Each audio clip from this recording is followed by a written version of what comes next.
People gathering together with a common purpose have profound power. Watch for a special message immediately following the film about applying its principles in your life, in your community, and in your world.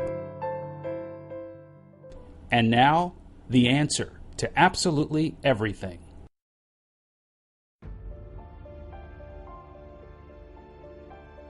What do you want in your life?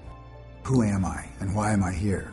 Who are you? Why are you here? Who are you really? How do I produce happiness in my life when I'm not happy?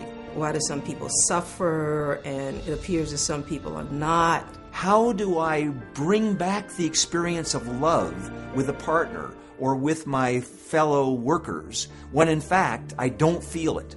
So what is all that about?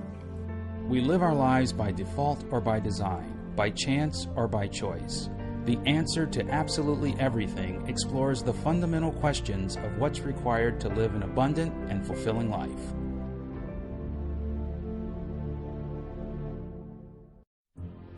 You might be looking at this and wondering, so what is this anyway? What are they trying to do with this movie?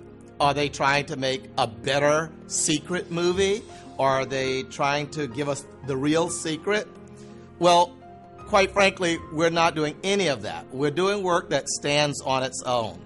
What we're attempting to do is take knowledge from experiential learning and put it into a context where you can have some authentic breakthroughs. We're opening up some distinct possibilities for you, but they're very specific, and they're very rigorous, and they're very disciplined. And in order to have them be powerful, they must be that way. One of the ways to begin the journey is by noticing the conversation that you're having with yourself and noticing your own reactions and your own automatic judgments and beliefs that are being triggered. As you're watching, you're looking at it from your filters, your perspective in life.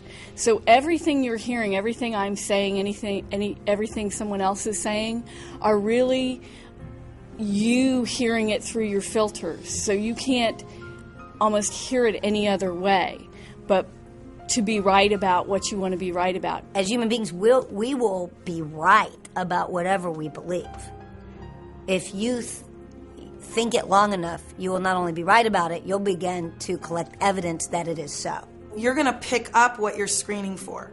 In all of the things that are happening, you're going to be, it's like we're radar, and we're going to look for the things that fit in with what we're already screening for. If you want to be right about, wow, this is great, this is what I need to hear, then that's what you'll hear. If you are looking for what's wrong with this, you'll find everything that's wrong with it. If I asked you, and if I told you, you always want to be right, and if you said to me, no, I don't, and I said, of course you do, and you said, of course not, you don't know me, then it would become clear to you that what you're doing right at that moment is being right about the fact that you don't want to be right. One way you can look at this is that you don't hear a word that's being said here. You're bringing your already existing interpretation to everything that's being said. Now, that's the first step to transformation, into awareness, that there's nothing occurring outside of me except that I bring meaning to everything. And that the meaning that you're giving right now, unless you can distinguish that you are the meaning maker, won't allow you to have this conversation. You are a certain conversation about life, a certain set of conversations, I would say. And based on what your conversation about life is, those are the results you're going to create. They said the first 6 years of life, you've got a blank disk and it's being programmed. And the people that are programming it are those that are the parents or caregivers and those around them. And we are programming that blank disk with whatever we're putting into it. And then as we go through life, we're adding to that disk by all the experiences we have, be they positive or negative. If you want to see human nature, go look at a little baby. And they're full of passion and full of aliveness and incredibly honest and trusting and loving and all those things that you were when you were first born. But what happened? Are you still that way? We're very curious as a young child. You're curious, I was curious.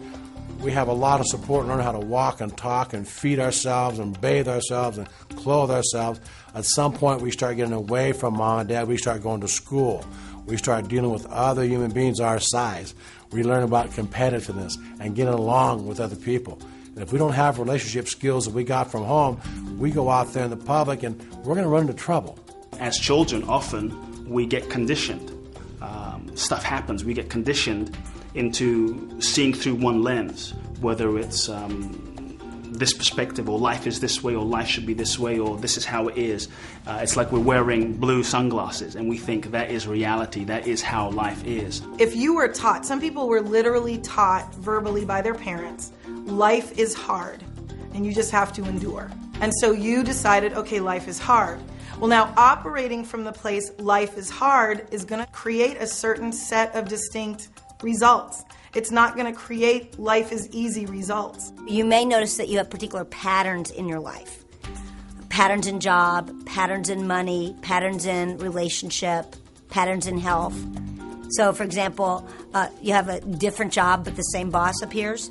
I used to say that I had the same boss for 10 years, though I had about 10 different jobs, and one time my boss even showed up as a woman because it was the same thing. I was creating the same person in my life. My belief system back then was that I needed people to tell me what to do, so I needed someone very strong and controlling to tell me what to do. And I didn't realize that I had made up this story about who I was and who people were in my life. And so I kept recreating that scenario. You want to get a raise from your boss. Maybe that's your goal. But your conversation, that voice says, my boss is very confrontive and he really doesn't like me that much. And I messed up about 3 months ago and I know he scowls at me sometimes and I'm afraid of him. And maybe I'm not really showing up to get that. We have this internal voice, this internal conversation going on. And that is our internal coach. Is that internal coach assisting you in getting what you want? Do an accounting. You know, where do I have patterns in my life? And rather than blame the boss or blame the relationship or blame the diet or what is consistent in that pattern? We magnetize to us, or we bring to us, we're talking about that law of attraction again, bring to us people that can be a model, if you would, be a mirror for where we're standing in our own lives. The purpose of this DVD is to take the past out of the future. See, if you could just have the future, you just have opportunity. There's no opportunity in the past. And what happens is the past seeps over into the future, so that when you look to the future, you see past and future sort of mixed together. So you're walking backwards to see where to go. So you don't have a future. You have a past dressed up in funny hats and new clothes, calling it a future, but it's a past. It doesn't matter about what happened in the past. The past is over. The past is done. You can't change the past. You can't make the past better. If you look a little deeper and see that something 5 minutes ago doesn't have anything to do with what's going on right now, you'll see that you are making choices already in your life as though the past does not have anything to do with the present. We've all gone into a party maybe thinking, we're in a bad mood, and we get there and we go, okay, I don't want to ruin the party for myself, or I don't want to ruin the party for this person, and then we make a different choice. We've all had upsets where we had to go into a meeting and just let it go before we go into the meeting. So people have this experience. Now the question is, are you willing to apply it? Are you willing to apply the same principle? There's nothing out there. There's now. And people say, well, I'm going to do this in the future. When is that? When's the future? You're talking about it now, right? And it's not real. There's no future. People are living for somewhere over the rainbow, way up. And meanwhile, Toto is peeing on your leg. So there's no future.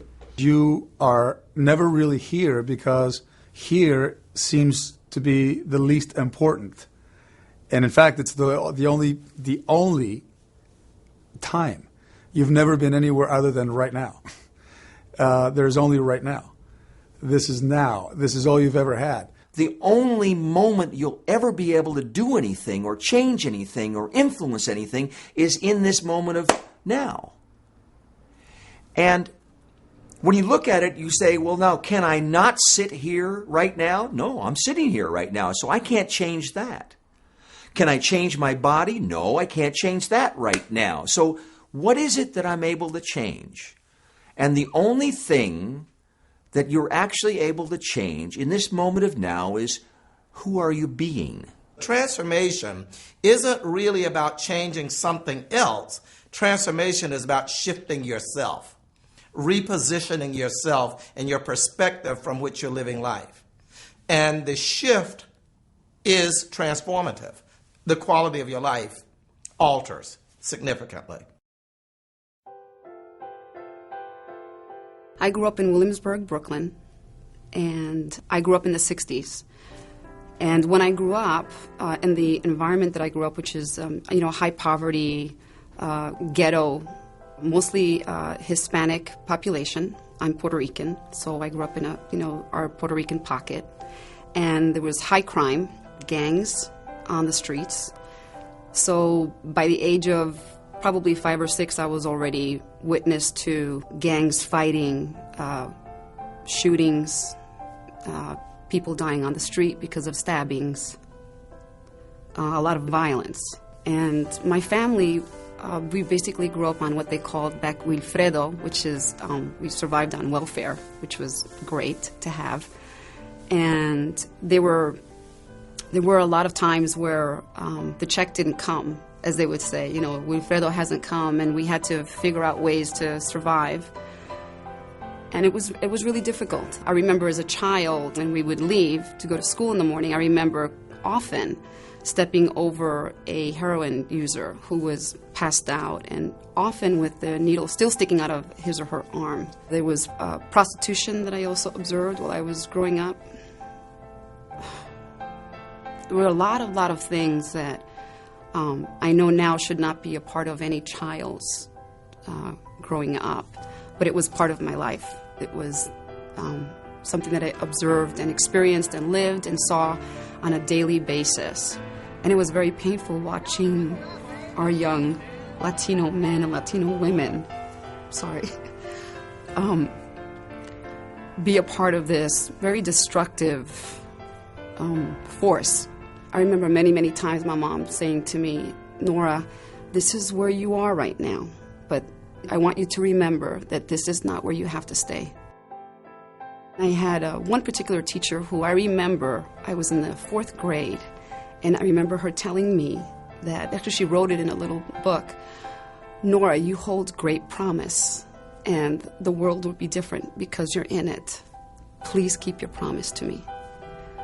And I think that made a spiritual impact on me in the 4th grade, because someone could see something that I couldn't see yet.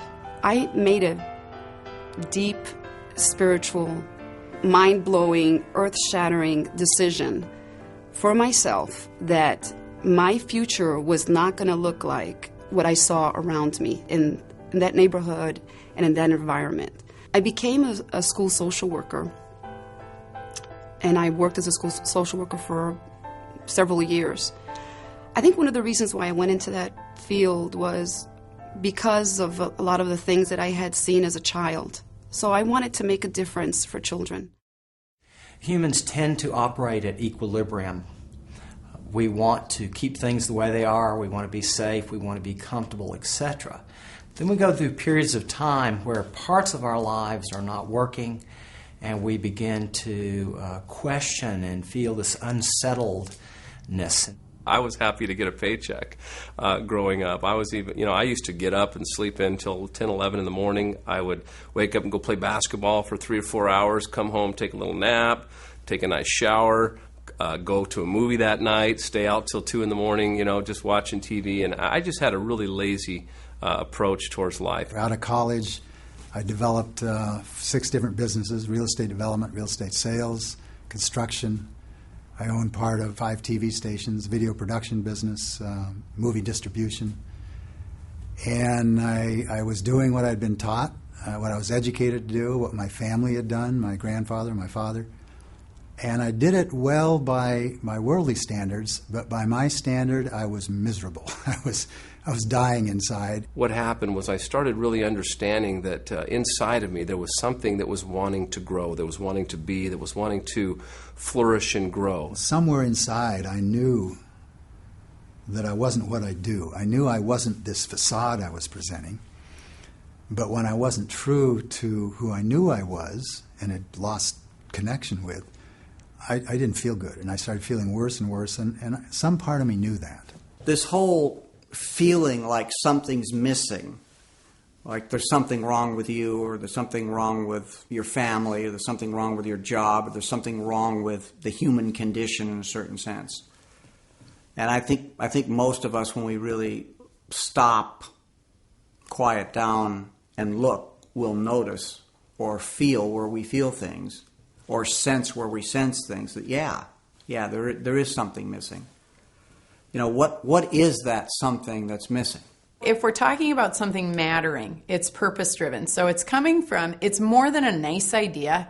It's not something you'd like to see happen. It has to have it's more compelling than that. It's something that you get up and you go, man, that matters. That would define who I am. And so much so that I would need to reinvent who I am to even have it occur. You can only be fulfilled being present with where you are. You can never be fulfilled until you can have total presence and fulfillment and satisfaction being where you are. If you're waiting for purpose to be provided from the outside, for a message, for something to be given to you, you may be looking for a long time. Consider the possibility that you participate so deeply in the process of creation as a self-conscious or self-aware human being. Create your purpose and have that purpose be something that so inspires you. We were lucky, had 2 great kids, and we liked our life. We liked our house, I liked my job, liked our church. Everything was good. I wasn't a vice president or anything, but I was practice manager, and we had a great life. My wife got pregnant again, and we discovered the baby had trisomy 13, and that's like super Downs, and it's always fatal. And he lived 8 days, but it was kind of lose a son, and everything goes back on the table. We were supporting some people who worked in Kenya, and they were back on a furlough. Said, why don't you come out for a year? And my wife had always wanted to work in Africa. I never wanted to. But after he died, I just felt like I should do something that would make her dreams come true. I wish I could say it was a noble thing. I mean, it was kind of running away in a way. Just trying to get away. Tired of people asking me about it. I just kind of wanted to be someplace where nobody knew and nobody would ask. And I trust you never experience the loss of a child, but the world just looks different. Everything's different. Things I cared about before. I mean, we're looking at upgrading homes, and it just didn't make any difference anymore. I was kind of not knowing what I was getting myself into. It was so outside of what I thought I would be doing. I was in shock for the first month. We went to a school, and all the kids were lying on the ground at the school, and it was a dirt floor. And they don't usually let kids get away with that. So I asked the teacher what was going on, and she said it's Thursday, and they haven't eaten since Monday. And when they sit up straight, they faint. Everything changed for me then. I kind of knew I'd never be able to go back to my old life. We started doing research, and we discovered there wasn't a way for Kenya to break the cycle of poverty without nutrition. Your brain will never develop like it should if you don't have proper nutrition. I went to 5 different schools, and I asked a friend of mine who was a pastor in Kenya to come in with me. I didn't want it to be Big Whitey to the rescue. I wanted a team with a Kenyan. The deal we made with the headmaster of the school is we'll provide the food if you'll cook it, not charge the kids for it. You do that? we'll provide the food. So he said, great. So we brought 10 bags of maize and 3 bags of beans and some oil. And the dropout rate is close to 50%. And nobody dropped out that term. There was a day I was at a school and the headmaster said, we have a problem. We only have 1 book for every 14 kids. And he told me his goal was to have 1 book for every 4 kids. And that's a school with nothing. I'm not a good guy. I'm not a holy guy. I have a relationship with my steering wheel. And I just hit my steering wheel when I'm mad. So I was just hitting the steering wheel. And it just flashed in that maybe we should try to build a computer center. I went to a friend of mine that is a builder and just said, this is what I want to do. And the next weekend, he had the plans. We got a used shipping container and we cleaned it out inside and put in a wood floor and put in shelving and cut in windows. Shipping containers are 2 inches thick. You can't break in easily. We put solar on it, and it was a pretty inexpensive solution because none of the schools we work with have power or water. Most of rural Kenya doesn't have that. And I'll never forget a kid telling me when you came to our school and said you were going to put a computer center in, I didn't believe it. And so I invited him to come, and I grabbed his fingers and we typed his name. And he started weeping, and he said, now I believe. The solution to Kenyan problem needs to come from Kenyan kids or from Kenyan citizens. Westerners can assist, but the solutions to a country problem need to come within its own people. By the end of our program, they should be able to take the certification test for Microsoft Office, which means they've learned a programming language and Access. They've learned Word and Excel. You're employable. I think seeing Africa will change you forever.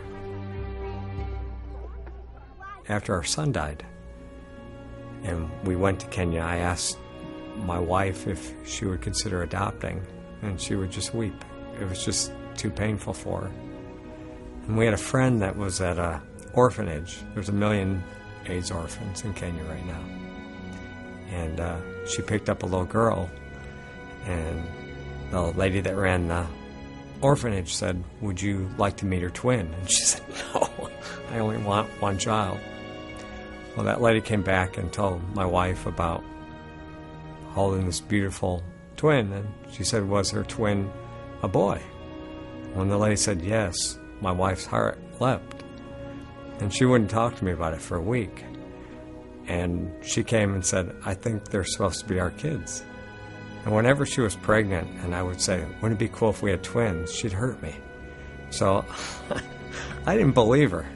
But we went to the orphanage, and it just wasn't hard to fall in love. Sometimes you look for signs, and sometimes signs are given to you. But we had them home for 2 years with us, and we started petitioning the court every month for a court date to finalize the adoption. And they had changed the laws in Kenya, and they wouldn't hear court cases on it. So every month we would petition, they'd say no, try next month. When they finally gave us a court date, it was March 4th, and that was the birthday of our son who died. And it was a sign. I mean, I don't elevate what I've done because there's so much that needs to be done, and I've done very little. But if I can do this, I promise you you're better than me. I promise you you're smarter than me. I promise you got more charisma than me. I promise you got more ability than me. It's just jumping out and doing something. I can tell you this with certainty. The people that I know that are the most alive, and I'm thinking of people that I know who are up there, 80s and 90s, those people are givers. And I think what those people get is that the pie is way bigger than we think. It's not limited shares. The more we give away, the more you give away, the more that comes back. There are all kinds of ranges of that, from the smallest to the greatest. Being someone who smiles, that makes someone have a greater day. is a contribution. Feeding the homeless, that makes a contribution. Altering the world in some way makes a contribution. Everybody has an opportunity to make a contribution day by day. Maybe you and I are not Oprah. Maybe we're not Dr. Phil. Maybe we're not Bono. Maybe we're not these people who are doing these big, flashy, fancy things. Maybe we're just people, you and I. And maybe that's the hope for this world, is that together we can make some new choices. Instead of waking up in the morning and looking out and seeing whether it's okay for you to be a good guy today, instead of you waking up tomorrow morning to see whether it's okay for you to be extraordinary, you don't have to open your eyes to make that decision. You can be there in bed and say, okay, I'm totally responsible for what's occurring in my life, the good, the bad, and the ugly too. But I'm responsible, and I get to create it, and then when you open your eyes, you see it. Personal responsibility has to do with the way you and I interpret the facts that are occurring. And we have the privilege of being personally responsible for the facts in such a way that they come from us rather than are done to us by the circumstances. Now, I'm not saying it's true, but I am saying it's a way to live a life that can only be gotten from being personally responsible. I'm not saying you're directly the cause. From a context of responsibility, I'm talking about playing the game of life as though you are creating it. I don't know the truth. And science is getting closer and closer to proving that we really are unfolding our life, and it might actually turn out to be true. But that doesn't prevent me, whether I know it's true or not, to get behind the idea that my life unfolds and I create in my life as though I'm creating it all. I'm taking nothing away from God. I'm taking nothing away from the universe. I'm just asserting myself in life as the player of my life, as the author of my life. When you stand responsible and you get that it's a stand, you get that it's not, again, true with a capital T. It's not cosmically true, but you choose it. That redefines your past. It gives you a different outlook on the future. And, of course, your present shows up differently. The challenging thing about responsibility is that most people collapse it or confuse it with either guilt, feeling guilty about something that you've done, blaming yourself for something you've done, or obligation, burden. And responsibility, if you really sort of dive into it, is very freeing and very exciting and very empowering, because all of a sudden you get to be the captain of your ship. You become a different being when you're sourcing what's going on in your life.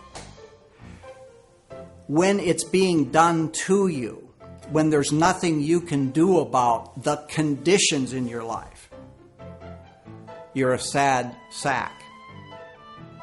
You're a case. You're a problem. You're an upset. When you're the source, you're in charge. You're in control. You're the boss. You're the CEO of your life. And it's easy to be personally responsible when things are going your way. Yeah, I created that. Yes, I did. I bought that stock at the right time. Feeling good about myself. Oops, I bought that stock at the wrong time and it went down. A little bit more difficult to be personally responsible. But again, it's the same game, and you've got to take the good with the bad. There's no in between. You can't just be responsible for what works and have it be somebody else's problem for what doesn't work. It's 100% responsible 100% of the time. The word transformational, I think, might be mysterious. So how about change of perspective work? You know, if everybody would simply have a change in perspective, that it doesn't have to be the way it is. it can be nirvana because we say so. Transformation doesn't necessarily mean a change of anything that you would see. My body doesn't change. I still have the same emotions. I may even have the same thoughts. But for me, transformation is a certain knowing that I'm a part of everything versus I am separate and alone. Transformation occurs the moment that you get that you are the author. Now, I don't mean responsibility and authorship like blame. There's no blame in the transformational model. There is acceptance, there's love, there's also a compassion for the human condition. There's an understanding that in playing the game, and let's just call it a game, in playing the game of life, there's certain laws. And to understand those laws is what will have you have freedom. As far as I know, you can't get out of this game alive. And if you can, sign me up. But let's assume you can't get out of this game alive. Then what's the next best alternative? And the way I look at it is to shift from there's something wrong to it's exactly perfect the way that it is. Now, this requires a shift in thinking, a shift in my belief system, a way of interpreting myself and my world and that mood and that feeling that I have in a different way than I currently do. Another definition of transformation is I have the belief or it has me, or I have my emotions or they have me. Many of you make your decisions and say I'm making a choice, but in fact it's really your emotions or your reactions and you're not really choosing. We have come to believe that we are our things, we are our circumstances, we are our conditions. And the journey of the human soul is waking up to that you're not that. So any suffering, let's say depression and can't pay your bills and all of that, all it does is it discloses your consciousness to you. It discloses what you've identified yourself as. And so the first part of this process is to become aware that you are not that you are the person who is saying that you're something. I say that there is something, life itself, that is seeking, that's happening, and is constantly seeking to happen through us. And it's really about opening to that impulse of life, feeling deeply what is seeking to happen, and then aligning our vision and our strategies and our actions and our goals in alignment with what's seeking to happen. It kind of goes back to just observations in nature. Like when I was a little girl, I loved caterpillars. Their metamorphosis, for me, is such a metaphor for transformation in your life and in my life. Because if you think about it, that little caterpillar inside that caterpillar is a butterfly. Now, does the caterpillar know? I don't know. I would kind of assume not. But on the other hand, how do I know? But what I do know is this. I know that given enough time, that caterpillar is eventually going to feel the need to draw back from the rest of caterpillardom. And it's going to enter this space where it starts spinning a chrysalis around it. And in that cocoon, something powerful is going to happen. I grew up in Oregon. My parents were divorced when I was very young. I was 4 years old. My mother went on to get married and divorced 5 times, so I had a lot of interesting things happen growing up. We, at this point, didn't talk very much. We had rules in the house, things like I was not supposed to be seen. I was not supposed to be in the house when they were in the house. So there was a lot of stress in the house as it was, and yeah, by no means was I a perfect kid. I'd had some things go wrong. Our home environment was not really the best situation. I'd been told from a very early age she didn't want me. So to be told at 16 to leave wasn't a big surprise. I saved up as much money as I could and packed up my things into the back seat of my car and my trunk and moved out. Spent the better part of my junior year of high school homeless, living in the back seat of my car. That was probably the hardest time in my life. Experiencing homelessness was very difficult for reasons I wouldn't have imagined. I grew up keeping much of what happened in my home a secret from people outside my home. It was when I didn't have anything to do was the most difficult time. It was driving around late at night until I would decide to go park my car and try to go to sleep. Trying to fall asleep in my car was the hardest thing, because that's when I experienced the greatest depression, the greatest sense of complete hopelessness. I didn't feel that I had an answer. And after a year of going through this process of building negativity on top of negativity on top of negativity, of frustration, I realized I couldn't do that anymore. I reached a point where there was no more room for me to travel in that direction without breaking myself. And so I made a conscious decision at that point. I am not going to allow myself to think this way anymore, because I can't. That's where my focus on creating success in my life, that became my purpose. And it wasn't just for me. I would daydream about where I was going to go, what I was going to do. And what helped me with that was I shared it with people. I told people what my goals were all the time. All my friends, all my teachers, people I worked with, everybody knew where I was going to go in life. I created a vision for where I was going to go in my life that was so much bigger than where I was. It allowed me to get out of where I was. At 19 years old, I had ended up starting a business that I was making a multiple six-figure income, and it had very little to do with my knowledge, background, or experience. I was really lacking all of those. What I had was 100% belief, discipline, and focus. My focus was laser. I did not know my father growing up, and I had a lot of people telling me, you need to go find your father, which was never a big priority for me. I ended up somehow, on accident almost, finding him at the age of 18, and found not only my father, but a large family that I didn't know existed that had been looking for me and my younger sister for almost 15 years, and was welcomed in with open arms. It was a really life-changing experience. It was also finding my aunt, who I am now very close with, who's become like a mother to me. I have experienced now what it is like to have a mother through my aunt, through my father's sister. I have found an older sister that I didn't know that I had. And my older sister has a daughter, so I have a niece. I became Uncle Tony, which made a big impact in my life. I think you can find your purpose in life through the events that have occurred and the challenges that you've been put up against. I think that you look there, you'll find it. It's there.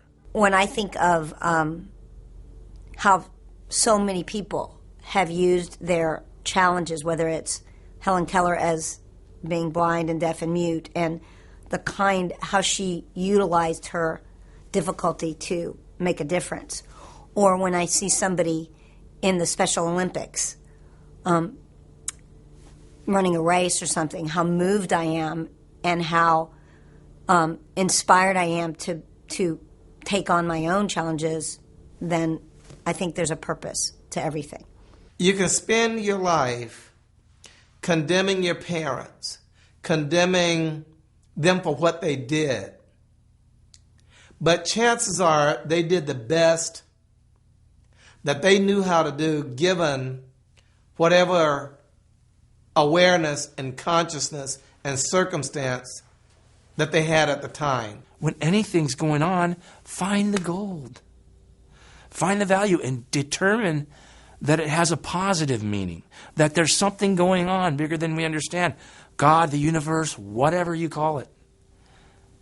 And that if you operate with the plan, if you go with the flow of it, that it will serve you and everyone around you. And you'll find joy where there used to be pain. And you'll find gratitude where there used to be resentment. And you'll find faith where there used to be doubt.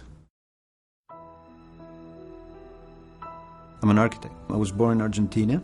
I came to the States when I was an exchange student, back when I was 17. The opportunity came to work in the U.S. and get some experience in my field. And one thing led to another. And I was switching jobs back then, and I started a new office. I worked for a week, and suddenly one day I have headaches. I felt nausea and sick, and it wouldn't go away. So I called a friend of mine and said, "Please take me to the hospital. There's something." I knew there's something was going bad. And I explained to the doctors the symptoms, and he said, "This looks sort of strange." He put me to a CAT scan right away, and he came back, and he said, "You're not going to go anywhere." I said, "Why?" "We have seen something in your brain like the size of a golf ball, and we are not sure what it is. The only way to find out what it is we need to open it up, to open your head and do surgery." Obviously, I felt frightened and I have so much fear in that moment. But it didn't sink in that moment what was going on. And they said, "We have to ask you a couple of questions." I said, "Sure, no problem, shoot whatever you want." I said, "Well, we need to have instructions, like what happened if you ended up in a vegetative state? Or what happened if you are not able to walk?" That's when it sunk. It's like, this is not a joke. This is serious. It was like somebody telling you right now, your life is going to finish tomorrow morning. That's what it was. And during that night, I started to think and say, I refuse to die. I'm going to live. I don't care what they tell me. And I remember getting up at night when there was a board, a chalkboard, and I wrote in the board, "Hasta la victoria siempre," which means until victory always. For it remind me, when the time I'm coming back, to read that and keep that in mind, that I will be fighting until the end, no matter what. Then, they did the analysis. They tested, and they found out it was a brain tumor. And the doctor said to me, "Well, this is the most aggressive cancer that one can have. Only 5% of the people survive." And I said, "Really?" I said, "Yeah, I'm not giving you more than 5 years, no more than that." And it's like, and a lot of thoughts came through my mind. It's like, what am I going to do? I mean, am I going back home? Am I going to stay here? What is the purpose of all this? What's going on? And he gave me a list of doctors to see. So I went to see all the doctors, and all of them, they were giving me a year of life. One gave me only 10 months. So until I went to see one, and he said, "You know what? You're going to survive." I said, "Really?" It's like, "How? Why?" Well, he started to name all the aspects. I said, "I want you as a doctor. You're in the driver's seat." So I started, with him, and the cancer came back. And they said, "Well, we need to take it out this time." And that moment also was a turning point, because there's so many times that you can get surgery. I mean, imagine that they open your head and there's a limited time that they can get in. So we did it, and everything went well. I was so exhausted of telling the story on and on and on again. So I got the idea of creating a weblog, and it triggered an amazing network of people that I have never met. The people from different places of the world start to write me back. They want to know more about what I was going through, and a lot of spiritual person, like they started to say, "I have this, the nuns in Chile praying for you. I have this in Venezuela doing for you." I even think that my name is in a holy site in Israel. All these people are really caring. And that also led to develop friendships with people that helped me spiritually with no interest whatsoever. That helped me out to how to heal myself, how to meditate. I learned, is there a way also to help other people by mentally picture them and, seeing them in a healthy state. And I don't know if it works or not. It works for me. It's that feeling that we're all connected somehow. When a doctor tells you that you have a serious illness or a terminal illness, I believe that you have choices.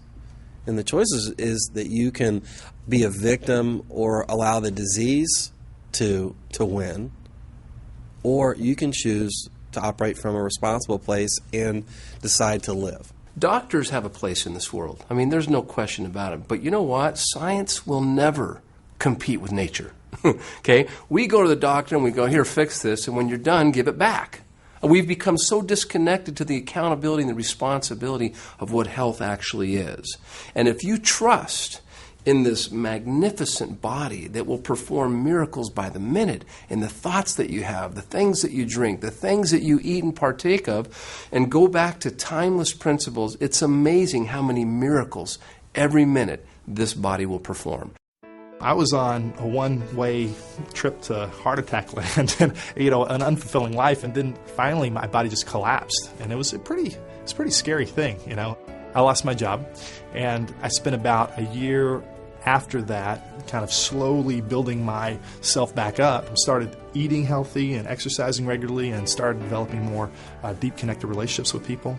And my life I started enjoying it. But I think what really helped me get healthy again was focusing and believing that I was going to be healthy. I never really believed for 1 minute that I was going to be sick the rest of my life, even though looking back, a lot of people that have chronic fatigue syndrome never get healthy. And I think that it's real easy to get into kind of a funk because, someone who's got that pretty badly is like trapped in their body, and they tend to get a little depressed and you can't function, and they just kind of get into this negative thinking spiral. I know you may have heard this idea that you create everything that's happening in your life. In my own perspective, that's taking this idea too far.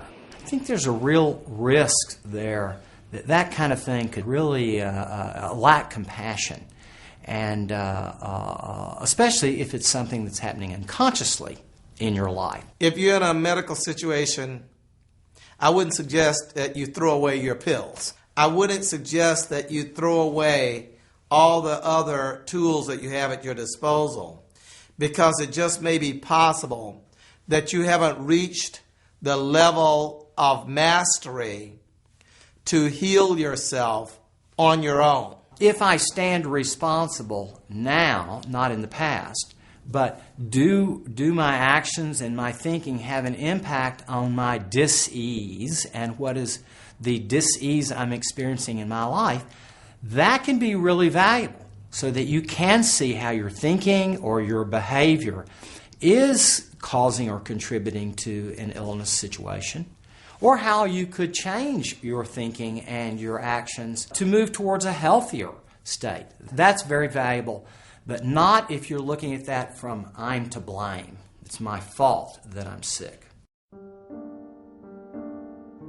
They say if you want to go crazy, think about you all the time.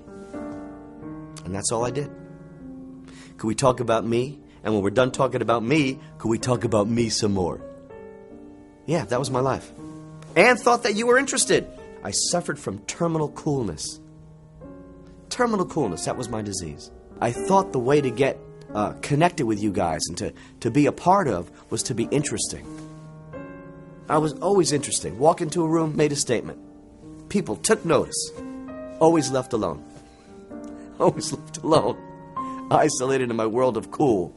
So what happened, as it starts with just social drinking or social this, or it was fun and light and had a good time. And just doing it on the weekends. Before I knew it, I worked hard and I deserved to celebrate. And the weekends became Tuesday, then Tuesday and Wednesday, then before I knew it, I was doing it every day. Come to realize what I was really doing was numbing my feelings. I was numbing out. I was doing drugs and alcohol daily. I was doing a gram of cocaine every day if I can get my hands on more. I was drinking gin and had to switch to vodka because I was getting headaches on a daily basis. I had stopped working. I was out of money, borrowing money, isolated, shut out from the world.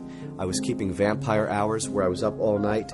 I was up all night, slept all day, and kept doing the same thing over and over, Time and time again, I'd say, this is the last day. Tomorrow, I'm going to get back into action, back into reality, and get my life on. And then something the next day would trigger me to go repeat the same behavior. do the same exact thing. As I couldn't see my behavior, basically what I was saying to myself was, screw it. Screw it. I don't care. Not responsible, and kept doing what I was doing. What happened was, and I can't tell you when or why because it wasn't me, that I saw my behavior, where before I couldn't see my behavior. We discover with any type of addiction, whether it's alcohol, drugs, eating disorders, sexual addiction, gambling, that the behavior, the addiction part, what you're doing with those substances is just the symptom. The real problem is underneath, which we call stinking thinking. Stinking thinking. My thinking was off. My beliefs, all about me. That the voice in my head was lying to me all day long and I was believing the lies. The truth of the matter was, I was just afraid. Afraid to be, afraid to feel. Afraid to be in life. Afraid to take action. Afraid to be authentic, to be real with you. I was afraid to say I was afraid.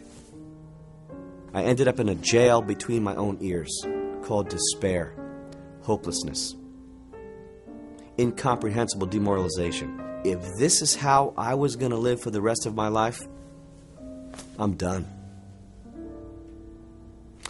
And that's as low as it got. There was just a pause. A little thought got through to this already knowing, which said, this isn't working. Maybe there's another way. And as a result of doing this work, I became a human being amongst human beings. And what I discovered is the way to have friends and be connected to people is to be interested. And I started asking questions about you. And what I discovered was peace, freedom, and more important, action. What I discovered, it wasn't about changing my thinking, it was about getting into action, that my actions changed my thinking. It was about committed action. That was the key. And that's what I teach. Committed action.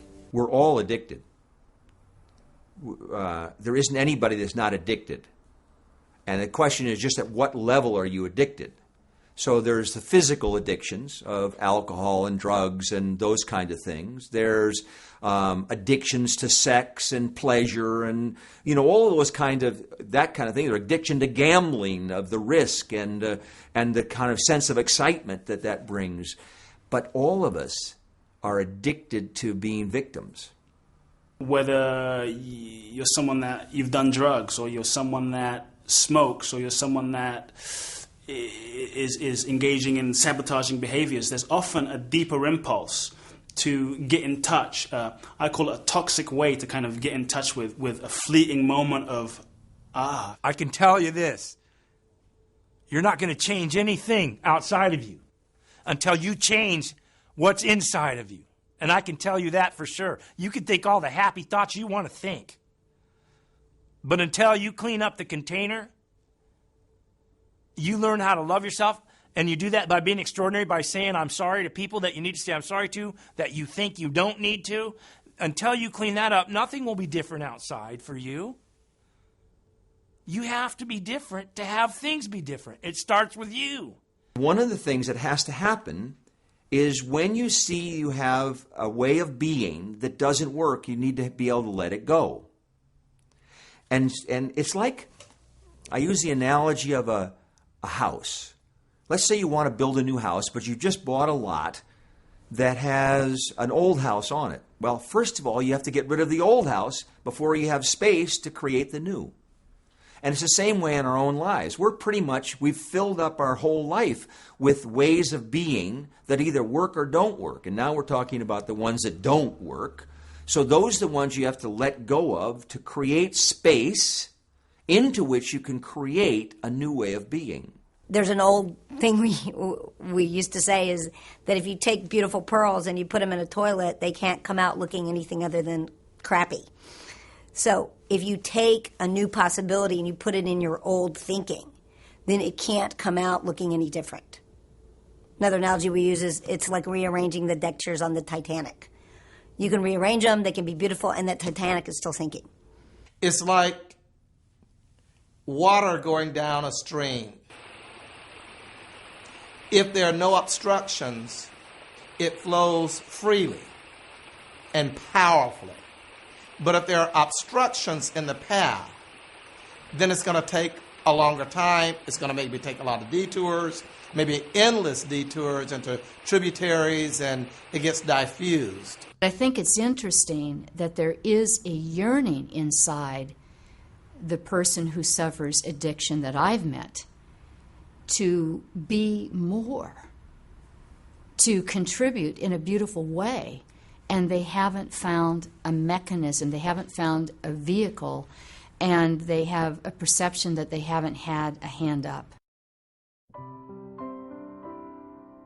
I'm originally from Brazil. I was actually born on a farm, and I lived on a farm until I was about 9 years old. And then by then my family moved to the city. So I come from a very, would I say, not as very wealthy family. We were very poor at that time of growing up. When I came to the United States, I really came in to the intention of learning English, because I didn't speak English in Brazil, even though I work for an international company. The first couple of years, I remember being very difficult to find a job because my English was very minimum. I was going to school, but I was still in the learning process. And it's funny, not funny, but interesting that looking back at my first job, I got that job through commitment and persistence. I remember looking for this job, and they had an ad in the paper about being a bookkeeper. And I applied for the job, and the person that was interviewing me said, "You're overqualified for this job." One of the things she was concerned about is that I was going to leave her because it was not up to my standards of work, because I was in management when I left Brazil.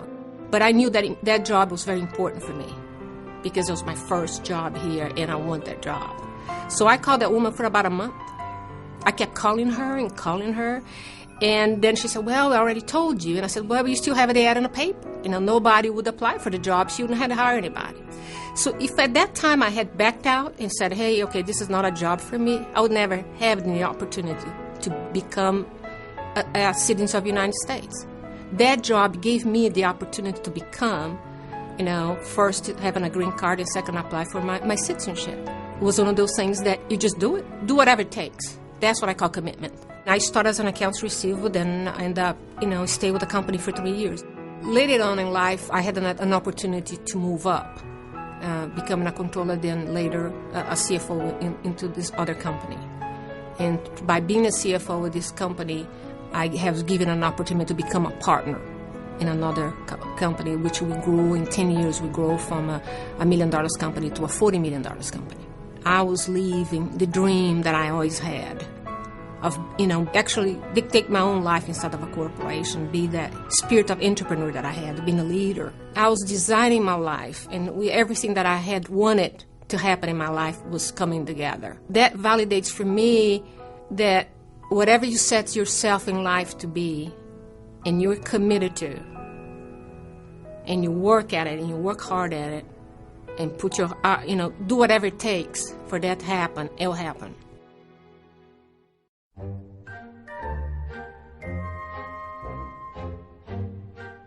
Money is energy for me. It's a symbol of energy flow. And if I can keep it flowing and moving, it's amazing how I keep seeming to have enough. I stay in suites in hotels. I fly first class in airplanes. I don't limit myself. My business is traveling, and I want to travel well. And I spend money to do that. It isn't always my money. It's often a client's money, but there's money spent to do that. Instead of trying to conserve and scrimp and worry about not enough. But this, there's an abundance. This doesn't mean be irresponsible or wasteful. It just means open up to the abundance. And if I find myself saying I can't afford that, that's a limitation. That limits what can come into me and what I can give out. So I want to change that. Someone told me a long time ago that when I believed that I was worth $300,000 a year, someone would pay me that. And as I began to take myself on, and the more that I believed in myself, my own self-worth, my income grew in direct relationship to that, where in a 4 or 5 year period of time, I quadrupled my income. When I first started consulting, didn't know what I was doing. Called a friend of mine and say, well, you know, I'm out of work here. What do I do? She said, well, why don't you do some consulting work? And I go, but I don't know anything about consulting work. So she said, why don't you call a friend of mine? And I called him. And I went over. He had a transformational company. And it was so strange. I went in and sat down with him, had an interview. And what he wanted was, he wanted to get more people in his, I think it was a 3rd level seminar. And so for a day, I just sat and I just watched what was going on. And then finally, I got it. So I went back and I said, here's the answer. Take the tables out. You can get more people in. And he said, that it? I said, that's it. Take the table out. You can put more people in the room. You don't need the tables. So he said, well, my wife likes to know everybody's name. I said, that's not a problem. Put name tags on them. So for that, I asked for $5,000 and got it. I thought, really? When he gave it to me, wrote out the check, I said to myself, self, did you just con him? Or is this real? You better run to the bank before he goes, give me my money back. Money is neutral. It makes good people better, I think. It makes bad people worse, I think. You know, there's exceptions to all rules, but money is only one aspect of what I call health. We all know what it feels like to feel financially sick. I felt that before. But there's something about your financial health that is good, that is abundant. We need to give ourselves permission to be financially healthy. I think that first, you want to be clear that money does not cause happiness. And I think, I'm not sure people believe it when we say that, but I think it's about wealth and well-being. And I think if you look and you study the word wealth and well-being, that you can create an opening for money. And I would say this, that if you don't have money, you need to look at who you resent for having money. And you need to look at what you made up about people that have money. What are your ideas about people with money? If you think that money is the root of evil, if you think money is dirty, if you think money makes you greedy, if you think money is for people who cheat and lie and steal, if you have any of those beliefs about money, you will never have money. Because if you had money, you'd have to think of yourself as a dirty, rotten root of all evil. Some of you know people who have a whole bunch of money, and yet they're poor in spirit. Some of you know people who have no money and are very generous and are very giving. So what is it? There's some law, some God up in the sky said, you know what, I'm going to give this person over here a lot of money and I'm going to keep it from Betty over here. I don't think that's the way that it is. I traveled to Ghana. And in Ghana, which is a developing country, people have very little money. And yet the wealth of their consciousness is such that whenever I leave there, I feel richer. Not in terms of money, but I feel richer in terms of my spirit by being with a group of people who have not defined themselves by what they have and by what they do.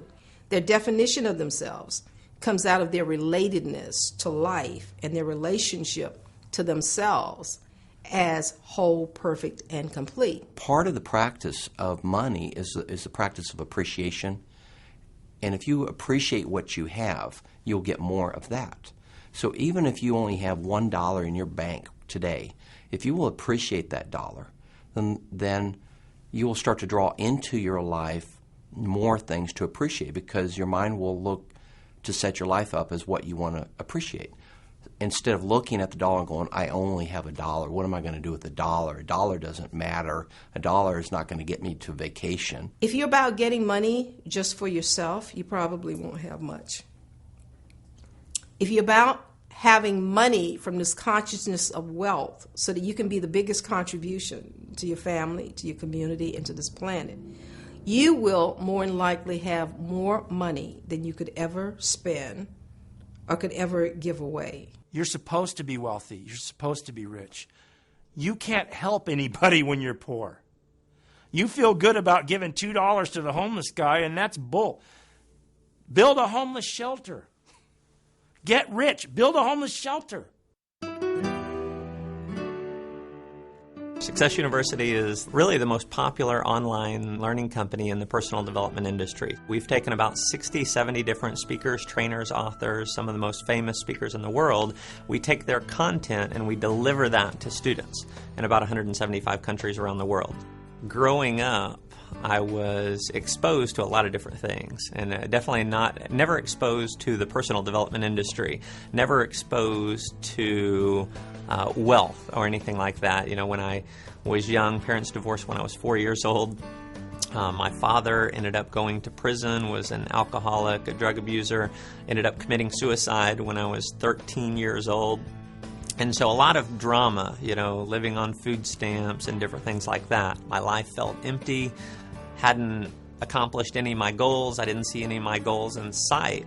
And one night, an interesting thing happened. I popped in a cassette tape that someone had given me a couple years previous. And that cassette tape told the story of a man who went from earning a very average income to earning over $1 million a year in personal income. And what he attributed his success to was immersing himself in the personal development industry. So I took that as a clue for myself. I said, if someone else can do it, I can do it too. So I started getting every book, every tape, watching empowering movies like this. And I started to learn the answers to success. And I literally reinvented my life. When I was 21 years old, I was $30,000 in debt. I was broke. I was homeless. Reinvented my life. 4 years later, I was earning a six-figure income, and I was a millionaire at the age of 29. It was my passion for this information is what led me to start Success University.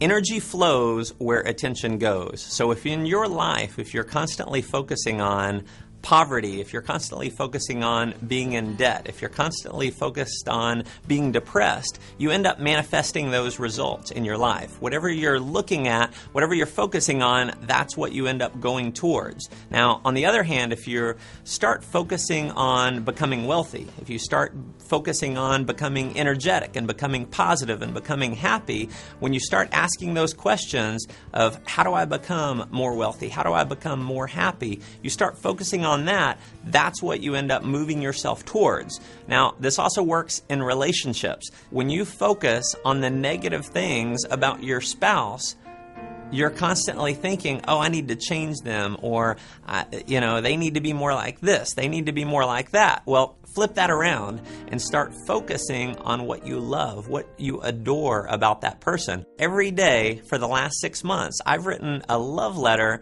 to my fiancée. Now, it may be 1 or 2 sentences, it may be 2 or 3 pages, but I'll take maybe 5 to 10 to 15 minutes a day, and I'll write out a quick note to her. Now, what does that do? Not only does it make me the most romantic guy in the world, and it gets her to shower me with affection and love and gratitude, but it also, even more importantly, it has me focus on continually what I love and what I adore about her. I am constantly reinforcing in my mind all the things that I adore, and because of that, I receive so much gratitude, so much love, so much more passion than I've ever experienced in my life. Love. How do you have more love? American Indians talk about walking in someone else's moccasins. Well, what is that actually? Well, it really means, can I actually be there in my experience, experiencing what this other person over here is experiencing? That's real communication. And when you do that, you experience this enormous sense of empathy and love and connection. And really the question is, when I'm not experiencing that empathy and love and connection, how do I get myself over to it? How do I rekindle that? Many people believe that if I bring 50% to a relationship and they bring 50% to a relationship, then we'll have 100% and we'll have a great relationship. And I think that's a recipe for disaster. Now, if I bring 100% to a relationship, then I'm 100% committed to this relationship being a 10. Now, if my partner brings 100% as well, well, then we have 200%, and we're absolutely guaranteed success. It's really a place to operate from, not necessarily like a truth or a fact, but when you can stand in, I'm 100% responsible for my relationship, then it gives you the power to create anything that you want in your relationship. I think that you need to determine what kind of relationship you want. And when you take responsibility for what kind of relationship you have, you can start having the kind of relationship you want. And so often I hear this other person is like this and I can't change him, and what's wrong? Well, how are you being? If you're bored, you're being boring. It's that simple. You know, if you're bored in your relationship, then get off your ass and do something different. I believe you're in a relationship because you say you are, and that you're willing to pay the prices or take the actions that are necessary to create what you want in a relationship. And at some level, we choose whether to be in the relationship or not. You'll often hear about marriages breaking down on pretty much precisely this point, that one partner, or some cases both, they're holding back. They're not fully available. They're not giving all of themselves to their partner. In relationships, we want both connection and freedom. And often what happens is we get connected, then it feels too constraining and too smothering, and we push away to get the freedom, but then we feel disconnected, so then we come back, and so there's this back, together or apart, together apart, together apart in relationships. I think a little piece of ourselves in the back of our mind says, you know what? If this thing blows up, if this relationship blows up, I at least want to have my pride. And how am I going to have my pride? Well, I'll know that I didn't let you see all of me. I didn't let you get totally close to me. I kept myself a little bit distant. And therefore, now that you've left me, well, I suppose I say in my own mind, well, you didn't really know me. You know, it takes effort to be related. It takes a lot less effort to be disconnected. Now, there's a lot more joy being related than there is disconnected. So, you know, it's this old thing, prices, rewards. And I say that the prices for disconnectedness are way, way, way too heavy, and that the rewards for being related are way too valuable for you to miss. I like the word dance for a relationship better. Every day it's a different dance, and why not? We as human beings, we are not the same day to day to day. The person that you are today is not the person you were last week, is it? There's been things that you've learned, new awarenesses, new ahas.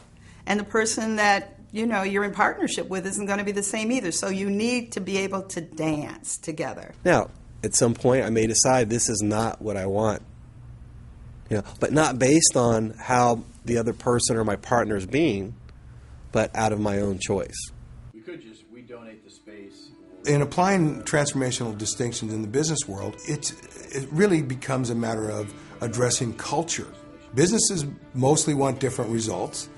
Some even are willing to change their actions. But very rarely does a business want to take on its context and change what is our culture. My career has been as doing turnarounds in major multinational corporations, is that they're dysfunctional.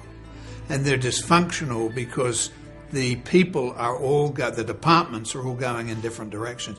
Now that doesn't mean to say that they're not working hard, because they are working hard.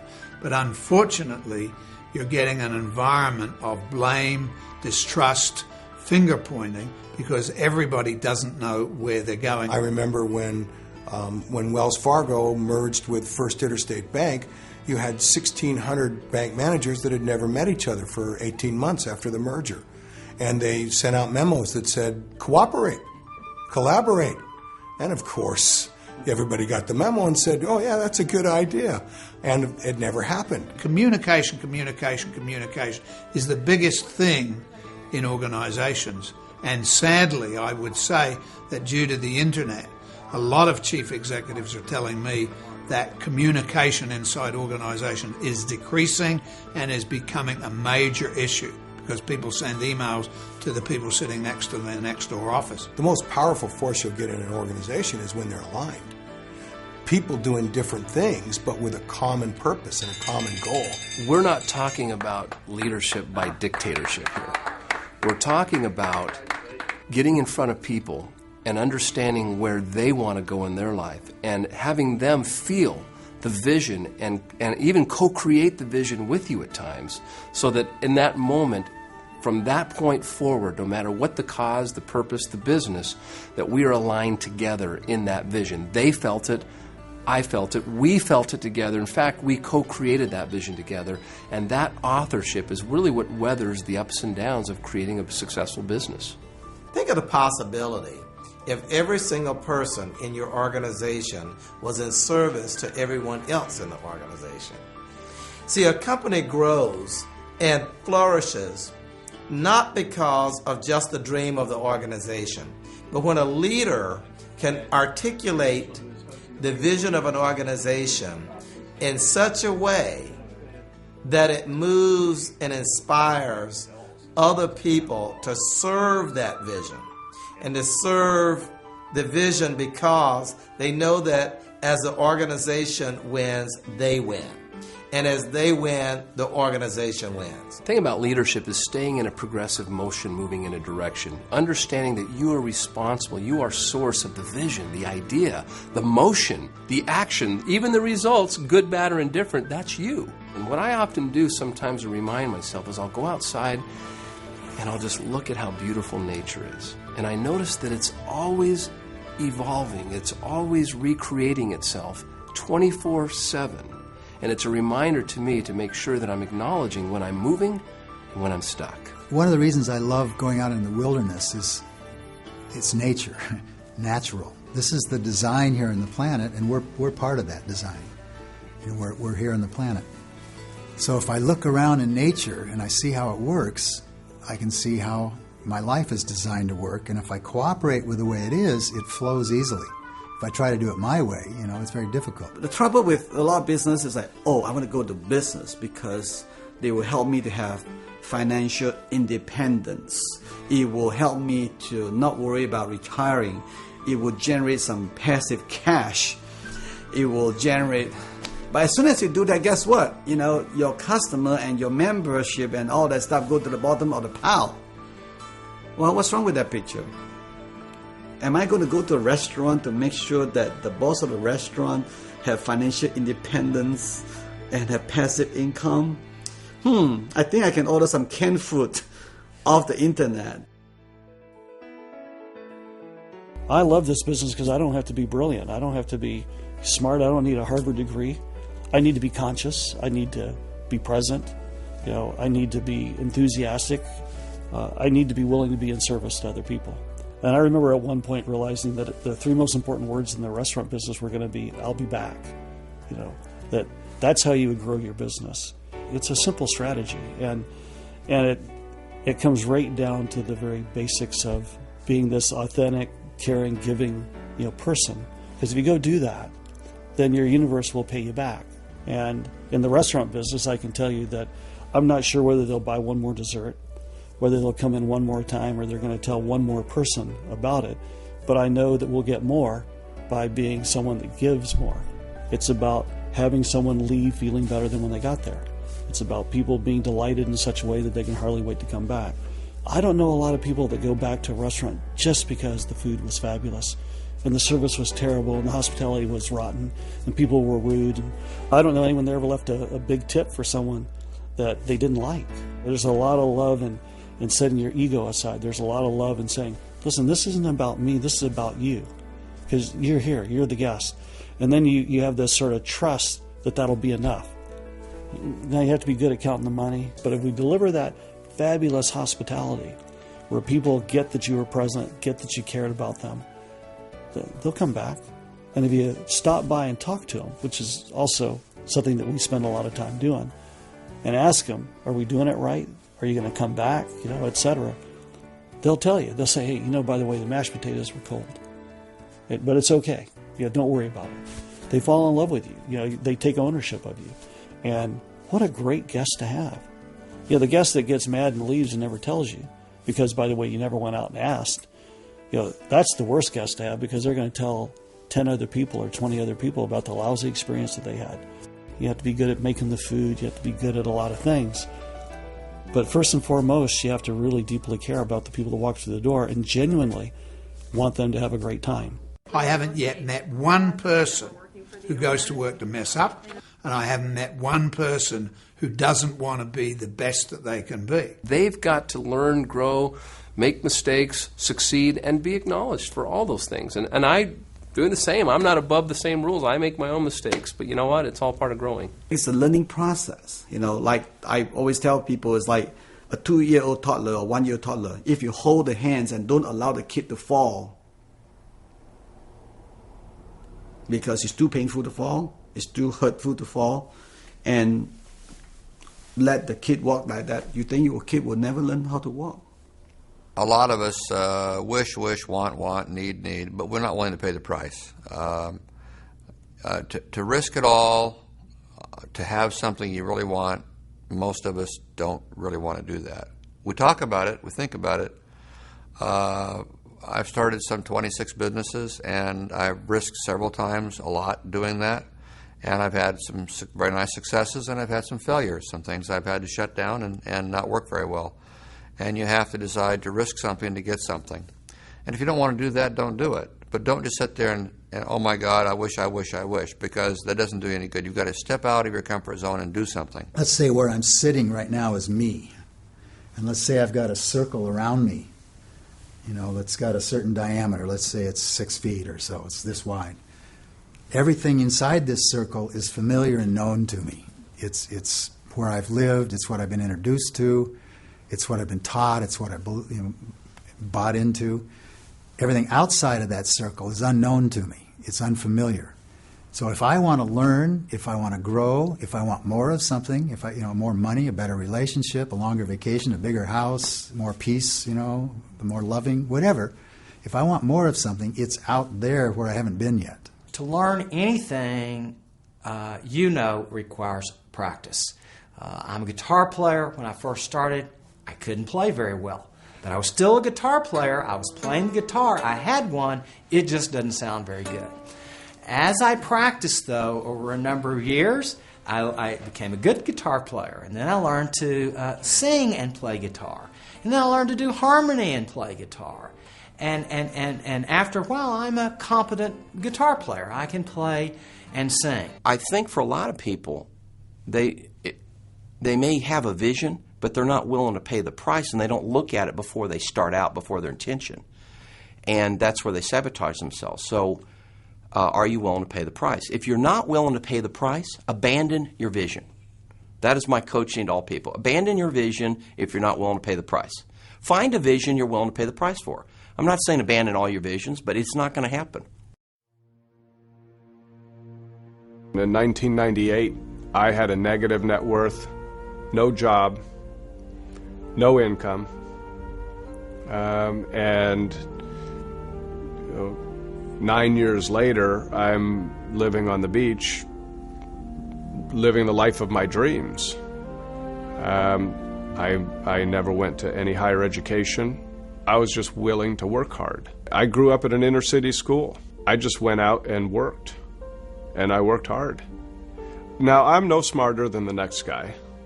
I certainly didn't have any magic wand to wave over my head. I just had guts and heart and intention. So I went out and I worked every day as long as it took to create the results that were consistent with my declaration.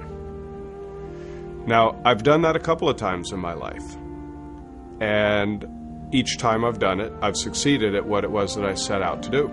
Not without challenges, not without failures along the way, not without stubbed toes. But I was doggedly determined. If you want something bad enough, do whatever it takes to have it happen. And be willing to get uncomfortable making it happen. I sit back sometimes and I dream of new ways to make money, and I go out sometimes and I chase them and I make money. Now, does everyone win? No.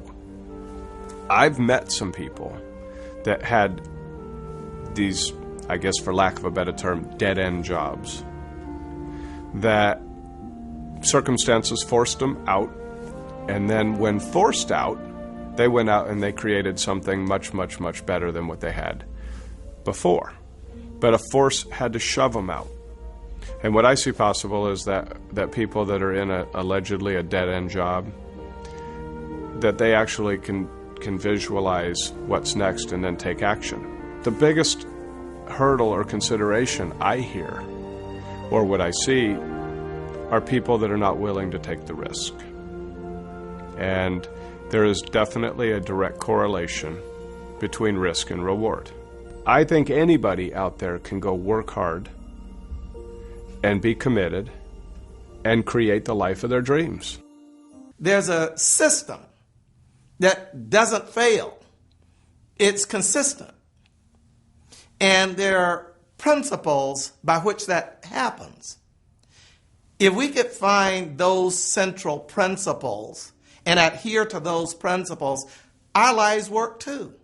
Everything works. Conversations that don't work, and I guess you would even call these in the domain of commitment, is I'll try to have it happen. Somebody once shared with me that trying is failing with honor. Trying is different because, of course, you're in action, but you're more committed to the struggle.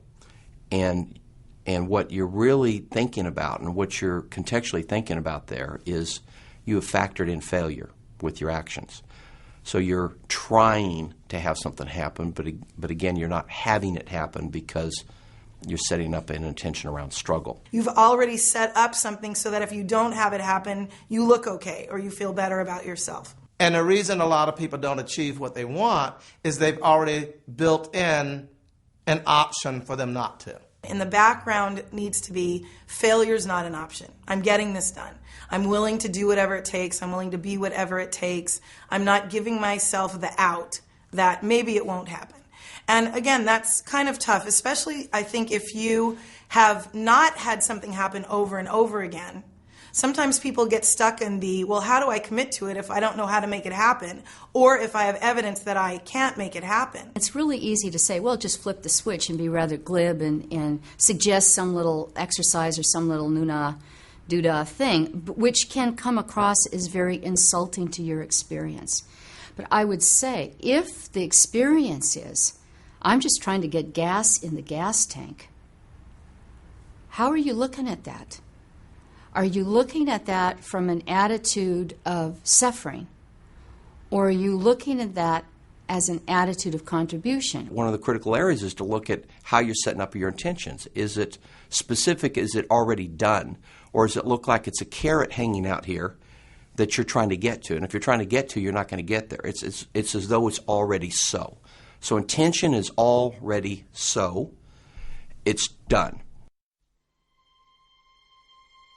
I don't really think that I had a childhood. The expression that my family kind of uses that I didn't grow up, I was thrown up. But in a positive sense.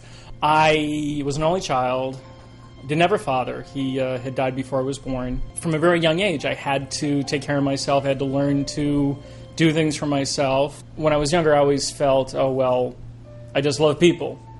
I was very popular with women in school, but it was always platonic.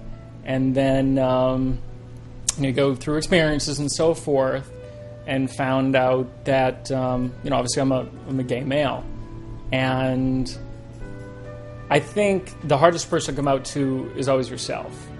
And I was very, very lucky because it was just a non-issue with the family. It was just my stuff that I had to get over, and some religious conviction.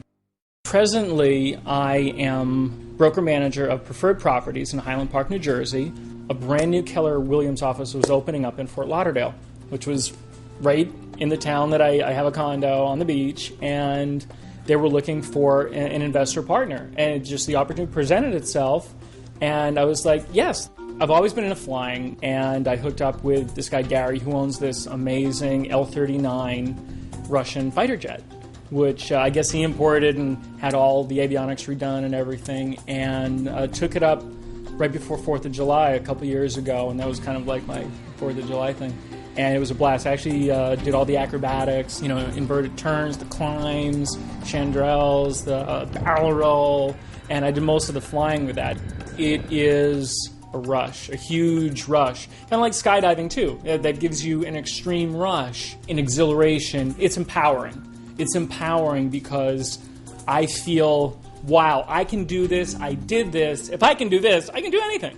When I was younger, I had a lot more of the toys. I had fancy cars, I had to have the new Corvette, and it was awesome and it was cool. I have matured more into experiences and doing things and sharing time with people because the things don't last. That they give you momentary high, but then that all fades. My life looks easy from the outside, and I make it look easy because I try to incorporate work with pleasure. I'm never for a moment not grateful for the things that I have and the people that I have in my life. It's about working together, creating a team and a network, and just trying to make it all happen. Participate, living. Full participation is the last part of relatedness. Full participation. What does that mean? That means when you crack out of bed in the morning, you're on it. And when you go to bed at night, you're exhausted. Why? Because you play full out. You play with nothing to lose. And really, you don't have anything to lose anyway. Because as I mentioned earlier, you can't get out of this game alive. So, I can't get out of the game alive. What are my options? Play outrageous, totally responsible, as source, creating from nothing, and go for it 100%, or hold back, make sure you don't make any mistakes, be right, be condescending, judge, be separate, and unrelated. This is not a difficult answer for me, and I don't think it is for you either.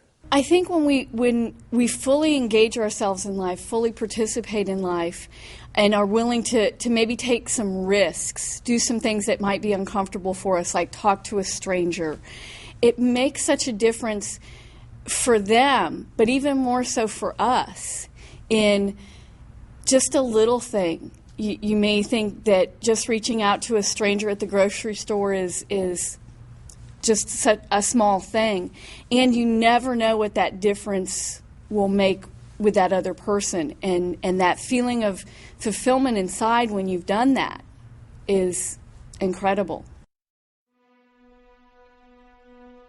I have a homeless foundation in Las Vegas, and it was started by a friend of mine, wealthy individual, knew the importance of giving back. He said, I have so much, and I want to interact with the homeless and do my part. It's been so hot in Las Vegas, so we went down to bring water down to an area that we usually go to where most of the homeless people in Las Vegas congregate. And we have a truck full of water and socks and other things that help. And as we're handing out the water and interacting, a young family walked up, and couldn't have been more than 20 years old, and then they had 3 young kids. And while it was 116 degrees, they were fully clothed with everything they owned, including their winter jackets. And the jackets were dirty, and the kids were dirty, and that interaction is tough. But I think that there's something to extract from that. And I think also that people need to refine emotion. So because I'm upset, because I'm emotional about that interaction, so great. Because what's in that for me? What's in that emotion for me? And what will that spur me on to do? I've used the emotion of the experience to want to build this foundation bigger. Maybe I do believe that if you're just handing out money, that maybe you are perpetuating homelessness. But there are basic human needs that need to be attended to. So that's one level. So I'm going to help the person at that level. But I'm also going to help that person get out of that level if they're ready.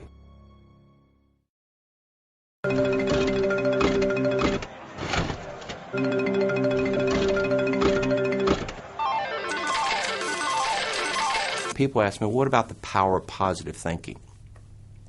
Well, the power of positive thinking is fine as long as you have an intention. So if you're having a thought, that's not necessarily going to produce anything. That could be like a cloud just passing through. But if you put an intention, if you decide that thought, that's when it starts to get activated. And when you act on that thought, that's when it gets activated. Sitting there thinking about a full bank account when you don't have a job, or you don't have a job that pays you enough to pay all your bills, is probably not going to create financial abundance. I know people say you can just focus on something and somehow it magically appears, but you've got to focus on it in a way that you act as though it is so, and that you put your energy behind that. You have to do actions. I mean, the sequence is actions, results. No action, no results. I have not seen very often where someone can just think it. I mean, just sit there and think it, and then something happens. Now, I know in my sense, I've tried that. I've thought about certain things I'd like to have happen, and I've thought really hard about them. I mean, I can even obsess about them. And I have not seen any movement in it happening. Now, on the other hand, when I get on the phone, when I get on the email, when I, get in my car and go meet people, and I start talking up something, and I just start telling people what a great idea something is, and I get their input about it, and I just show my enthusiasm about it, then I see things start to move pretty quickly. Knowledge is useless unless we use it. So whatever knowledge you get, figure out what you want to use of that knowledge and put it into practice. People that take knowledge and understand what it is they want to do with it are successful. Just knowing something doesn't solve a thing. You've got to go do something with the knowledge. You might be one of those that you're always in action. But action and action and action without a vision is just spinning your wheels. It's just motion. That's not going anywhere either. But when you have a vision and aligned action, chances are you're going to succeed more often than not. Things happen out of being in relationship, out of creating agreement about things. And some people are masters at that, naturally. Some people have to work on it. Most of us have to work at it. Once you see how it all works, play the game according to the way it all works. Then you need to practice until it's like breathing for you, where you don't work at it. It's just like riding a bicycle. If you know how to ride a bicycle, it takes a while before you develop the distinction called balance. And once you've got it, you got it. You may not ride for 10 years, but if I give you a bicycle, you will get on and you will ride. You may need to practice to get really good, but you have the distinction. When I'm practicing something so much so that it's in me, it's embodied in me, it's already who I am, I can relax, and now I'm free to create. Some of the practices we recommend are journaling, meditation, exercise, physical exercise, being able to read and study and be quiet, because as you get grounded and quiet, you have the opportunity to listen to something beyond the easy talk, the chatter. You need to read the books. You need to see the right movies. You need to hang around the good people. You need to take other seminars. You need to, you need to learn meditation. You maybe find a mentor. But it's a shift of direction. It's a whole new focus. I think for everybody, it's really individual. I mean, from doing a visualization, and seeing what you want to, writing about it, getting very detailed about, the specifics, the activities, the experiences that you want to experience. or even doing something like cutting out pictures and making a map or a picture of the goal that you want. The clearer you can be about where you want to go, the destination, that begins to put that in action. Now, there may be some of you out there who have this thought. Wait a minute. I don't want to be the author of my life, the source of my life. God is the source of my life. Sometimes when Christians hear what we're saying, it seems like it comes in and it's an adversarial point of view to Christianity. And so I hear you on that. I really do. I could understand how you could see it that way, that what you hear us saying is that we're saying that we're more important than God. So let's say that there's something in this universe, whatever you want to call it. If God is a little bit too much, that's okay. But there's something in this universe that grants life to life on this planet. What is that? Is it God? Is it spirit? Is it the all? But you can go out right now, you can pick up a strawberry and bite into a strawberry. Did you make that? No. But there's something at play that's having everything be here so that you and I could be doing what we're doing right now. And the work of transformation, a large part of it, is acknowledging what that is. What is that force? What is that power? And the name God itself, if we get tripped up by that, it'll take us away from our own power. A place where this can get tipped a little bit is in personal responsibility. So when we say personal responsibility, we're not saying that God isn't almighty. We're just saying inside of that, we're personally responsible. And I can't speak for God, but I have a sense that Jesus, God, would say, yeah, you know what? Humans, I think it's a good idea. Personal responsibility, especially with action. The divine mystery is expressing itself in us.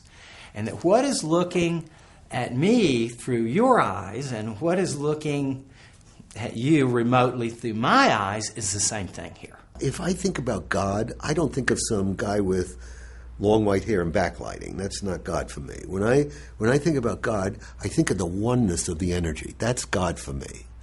And it fits, I can reconcile religion with spirituality, with quantum physics, with Einsteinian physics, with medicine. It all goes together if you just stop and see how it all goes together. Now, this is also what's sweet about this. It's the nameless. And whatever name you place on it becomes a limitation. It's just like whatever name you place on yourself limits you. Yes, you have a name, Billy, Joe, Sam, Barbara. That's not who you are. It's your name. But as long as you walk around as if that's who you are limited. One of the bad raps that self-help has is it's just too narcissistic. It's too much about me.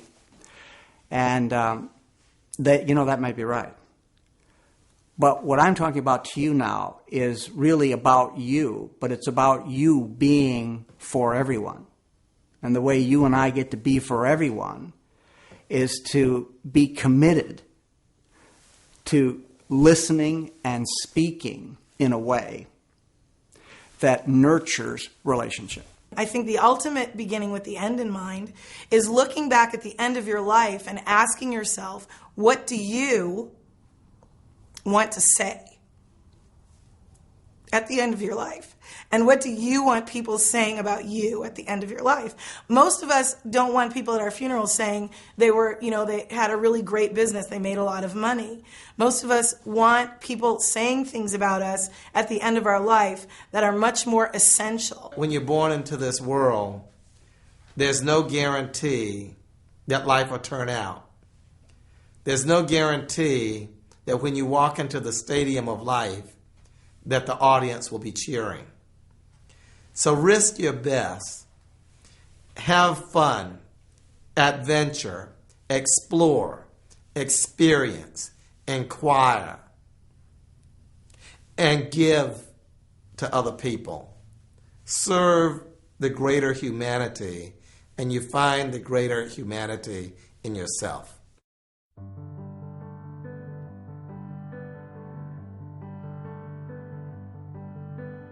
Give the gift of the answer to everyone in your life. There are infinite ways to share the message. In addition to DVDs, we have specially designed business cards, postcards, and a wide selection of promotional products available in quantities at gettheanswer.org. And keep the power of the answer alive in your life. Organize your own regular fireside forums, gatherings of people who are committed to supporting one another in practicing the principles explored in the movie. Log on now to gettheanswer.org for tips on starting your own fireside forum and for other limited time special offers. And remember, you are the answer.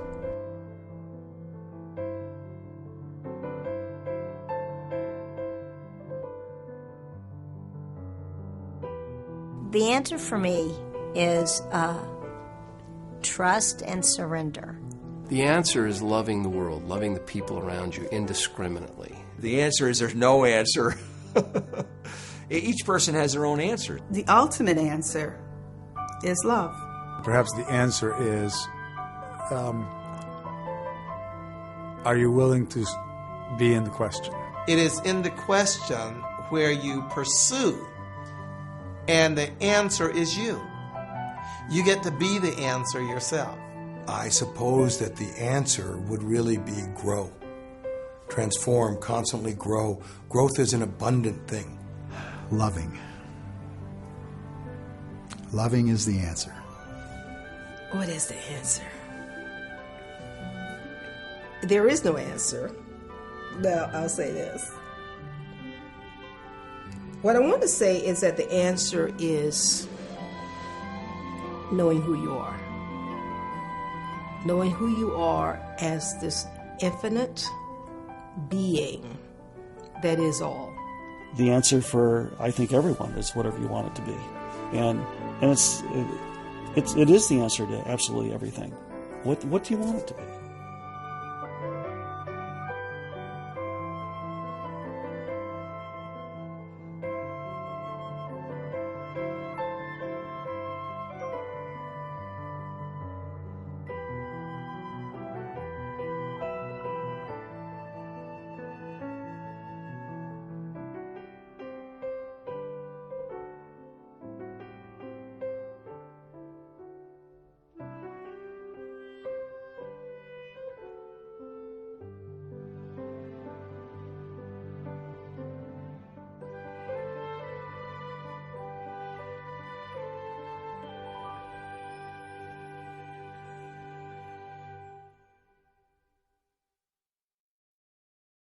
You've got the answer. Now it's time to ask yourself a vital question, powerful enough to change the course of your life forever. Are you ready to experience the best year of your life? We've created a new 12-part subscription DVD series, specially designed to coach and support you in living your ultimate vision. Each month you get a brand new DVD focusing on a primary area of your life. Get the answer on great health and vitality, creating loving relationships, creating money, building a business, ensuring wealth and prosperity, raising great kids, and much more. Plus, as a Best Year Program member, you also get 12 installments of the premium edition of What's the Question? The Answer's monthly online newsletter. It's packed with extra tips, video clips, and special messages from our team of coaches, available only to members.